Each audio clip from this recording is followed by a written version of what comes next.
আসসালামু আলাইকুম। অন্য মঞ্চের আলাপচারিতায় আপনাদের সকলকে আমন্ত্রণ জানাচ্ছি। তো বন্ধুরা, প্রীতি, সালাম এবং শুভেচ্ছা নেবেন।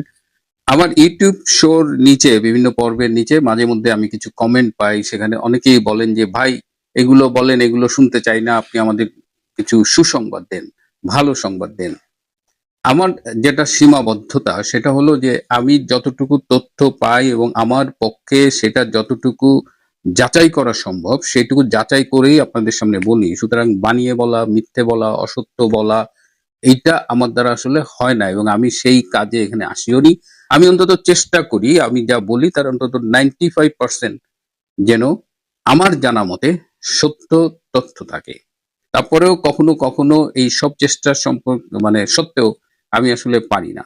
কিন্তু যারা আমার কাছে একটা সুসংবাদ শুনতে চান বা ভালো কিছু শুনতে চান, তাদের আমি হতাশ করব না। আসলে ঘটনা কিছু না কিছু ঘটছে, কিন্তু সেটা বলবার মতো অবস্থা এখনো আসেনি।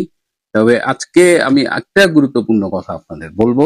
তবে তার আগে একটু জাস্ট জানিয়ে দিই, আপনারা জানেন যে করাইল বস্তিতে আগুন লেগেছে কাল রাতে। সোশ্যাল মিডিয়ায় দেখলাম যে আগুনের লেলিহান শিখা, এবং আগুনটা 5 ঘন্টায় এটা নিয়ন্ত্রণে এসেছে। এটা খুবই স্পষ্ট, যদিও তদন্ত হবে, তদন্ত কমিটি কি রিপোর্ট দেবে আমি জানি না, কিন্তু ওইখানে একটা হাইটেক পার্ক করা হবে, একটা কম্পিউটার আইটির একটা পার্ক করা হবে। ওই জায়গাটা ঢাকার খুব ইম্পর্টেন্ট একটা জায়গা, সো ওইটা করার জন্য এই আগুনটা লাগানো হয়েছে। এবং এই আগুনটা যে লাগানো হবে সেটা আমরা এই কম্পিউটার কাউন্সিলের নেতৃবৃন্দের কথায় একটা আঁচ করতে পেরেছিলাম। এবং ওইখানে একটা হাইটেক পার্ক করার প্ল্যান ছিল, কিন্তু প্ল্যানটা ছিল তার আগে বস্তিবাসীদের কোথাও পুনর্বাসন করা হবে। কিন্তু এখন যেহেতু কোনো নির্বাচিত সরকার নেই, সুতরাং এখন যেটা করেছে যে এই গরিব মানুষগুলোকে একেবারে মুহূর্তের মধ্যে নিঃস্ব করে দিয়েছে। এখন এদের তো কোনো সে নাই, ডক্টর ইউনূসের কারো প্রতি কোনো অ্যাকাউন্টেবিলিটি নাই, সে কাউকে কেয়ার করে না, পুষে না।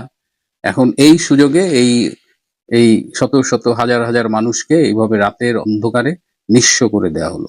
আমি এটা নিয়ে ভেবেছি, এবং আমার মনে হয় যে মাঝে মধ্যে প্রকৃতি সম্ভবত বিচার করে, এবং প্রকৃতি যদি বিচার করে যারা এই মানুষগুলোকে এভাবে রাতের আধারে নিঃস্ব করে দেয়, তাদেরও কিছু না কিছু, কোনো না কোনো পথে প্রতিদান পাওয়া উচিত। খুব আমি এই বিষয়টা নিতে পারছিলাম না কাল রাতে। এর মধ্যে এই আরেকটা ঘটনা আসছে, যাতে আমরা করাইল বস্তির আগুনটার দিকে নজর না দিই। যখনই একটা ঘটনা ঘটায় এই ইনুস গং, তখন তারা পাশাপাশি আরেকটা প্যারালাল ঘটনা ঘটায়, যাতে এই সব অপকর্মগুলো ধামাচাপা পড়ে যায়। তার মধ্যে এই যে শেখ হাসিনার ব্যাংকের লকারে 832 ভরি সোনা পেয়েছে। পোলাপানও কিন্তু কম ফাজিল না, তারা একদম মাপ ওজন সব হিসাব করে দেখেছে যে ব্যাংকের একটা লকারে 832 ভরি সোনার জায়গা হওয়ার কথা না। এবং আপনারা যারা শেখ হাসিনাকে জানেন, চেনেন, দেখেছেন, তিনি কি অনেক বেশি সোনার অলংকার পরে? তার সাজ কিন্তু খুবই মার্জিত, তিনি দেশি শাড়ি পরেন, হয়তো গলায় একটা মালা পরেন।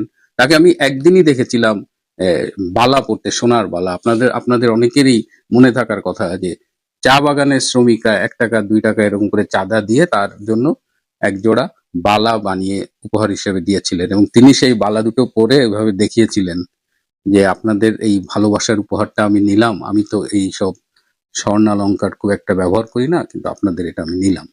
তো সেই মানুষটার 832 ভরি এবং অলংকার পাওয়া গেছে। কিন্তু শেখ হাসিনা খুব স্পষ্টভাবে জানিয়ে দিয়েছেন যে ব্যাংকের লকারে তার কোনো সোনা নাই, একদম ক্লিয়ার বলেছেন কোনো স্বর্ণ অলংকার নাই। তাহলে আমার প্রশ্ন হলো, এই 832 ভরি সোনা কই থেকে আনা হইলো?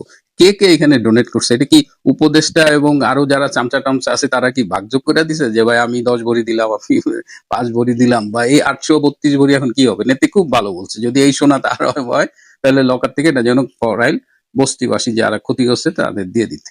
তো ডক্টর ইউনূসের আসলে যখন সময় শেষ হয়ে আসে না, তখন এইসব বগিচকির নাটক, এই নাটকের যে স্ক্রিপ্ট, সেগুলো দুর্বল হয়ে যায়, এবং নাটকের স্ক্রিপ্টের দুর্বলতা দেখে আমরা কিন্তু আজ করতে পারি যে ডক্টর ইউনূস যতই ঘাড়মি করুক, আর ওই জামাতি ওয়াকারের সাথে মিলে যতই তারা সলা পরামর্শ করুক, খুব একটা সময় তাদের হাতে নাই।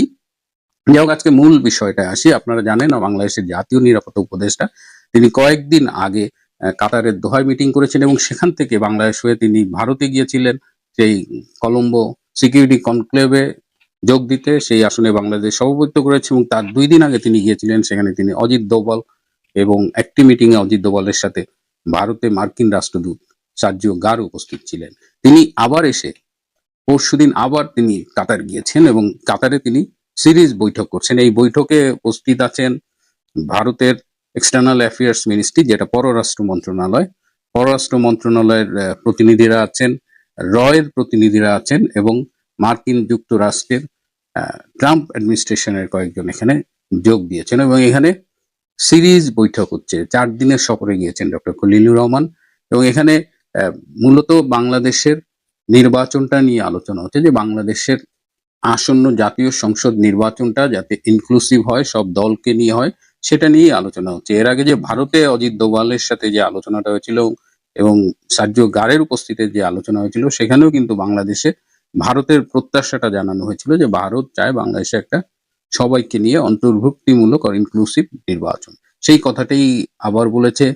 বাংলাদেশ আওয়ামী লীগের কার্যক্রম নিষিদ্ধ করা হয়েছে, সেই কার্যক্রমের উপরে নিষেধাজ্ঞা তুলে নেওয়ার ব্যাপারেও আলাপ হয়েছে এবং বর্তমানে অসংখ্য নেতা কর্মী মিথ্যে মামলায় কারাগারে বন্দী রয়েছেন, তাদের মুক্তি, জামিন, এই বিষয়টি নিয়ে আলাপ হয়েছে এবং এই যে সম্প্রতি আইসিটিতে যে প্রহসনের বিচারের মাধ্যমে শেখ হাসিনার একটি ফাঁসির রায় দেওয়া হয়েছে, সেটি নিয়েও আলোচনা করা হয়েছে এবং ভারতের পক্ষ থেকে খুব স্পষ্ট করে বলা হয়েছে যে কোনো বিচারের মানদণ্ডেই এটি গ্রহণযোগ্য নয়। এখানে ডক্টর খলিল ছিলেন। ডক্টর খলিল দীর্ঘদিন আমেরিকায় থাকার কারণে তার মধ্যে কিছু বিষয় ভালো ডেভেলপ করেছে, যেটা পাশ্চাত্যের প্র্যাকটিসটা তিনি করেন।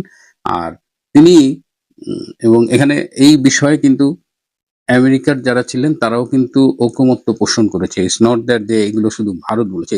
মোটামুটি 3 পার্টির মধ্যেই, যে 3টা বাংলাদেশ, ইন্ডিয়া এবং আমেরিকা যারা ছিলেন তাদের মধ্যে এগুলো নিয়ে আলোচনা হয়েছে এবং তারা বলছেন যে কত দ্রুত এই ইনক্লুসিভ ইলেকশন করা যায় এবং একটা নির্বাচনের পরিস্থিতি তৈরি করা যায়।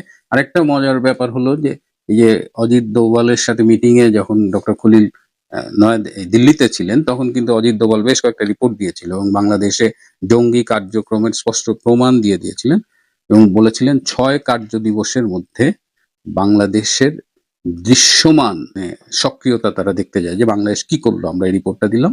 তো ডক্টর খলিল তার সাথে বেশ কিছু ছবি নিয়ে গিয়েছিলেন, যে 4টি সীমান্ত এলাকায়, বাংলাদেশ ভারতের 4টি সীমান্ত এলাকায়, উত্তরবঙ্গে, তারপরে ব্রাহ্মণবাড়িয়া, কুমিল্লা, এরকম মোট 4টি সীমান্ত এলাকায় যেখানে জঙ্গি কার্যক্রম ছিল, সেইখানে বাংলাদেশ মিলিটারি অপারেশন চালিয়ে সেই জঙ্গি আস্তানাগুলো গুড়িয়ে দিয়েছে এবং জঙ্গি কার্যক্রম সেখানে বন্ধ করে দিয়েছে।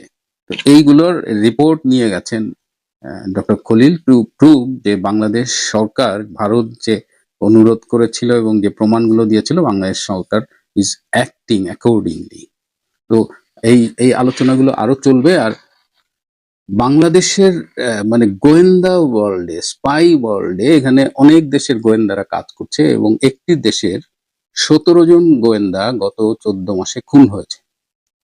সেই দেশের গোয়েন্দারা এখন বাংলাদেশে আসতে আসলে স্বাচ্ছন্দ্য বোধ করে না।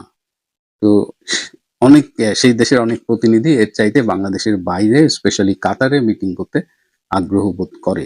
কিন্তু সমস্যা হলো যে ডক্টর খলিল যখন মিটিং করে বাংলাদেশের পক্ষ থেকে, তিনি যে কমিটমেন্ট গুলো করেন বা যে বার্তাগুলো বাংলাদেশে নিয়ে আসেন, সমস্যা করে আসলে ডক্টর ইউনূস।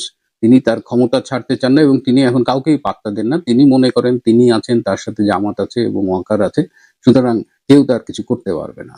কিন্তু হাওয়া যে বদলাচ্ছে, আমি আপনাদের শেষ একটা খবর দিয়ে, আপনারা জানেন কিনা আমি জানি না, যে এই মুহূর্তে ভারতের রাজস্থানে ভারত এবং মার্কিন সৈন্যবাহিনীর যৌথ মহড়া চলছে। এইটা খুব গুরুত্বপূর্ণ একটা বিষয়। সুতরাং অনেক কিছুই চেঞ্জ হচ্ছে। যারা আমার কাছে ভালো সংবাদ শুনতে চান, আমার মনে হয় যে আমরা একটা ভালো সংবাদ পাবো।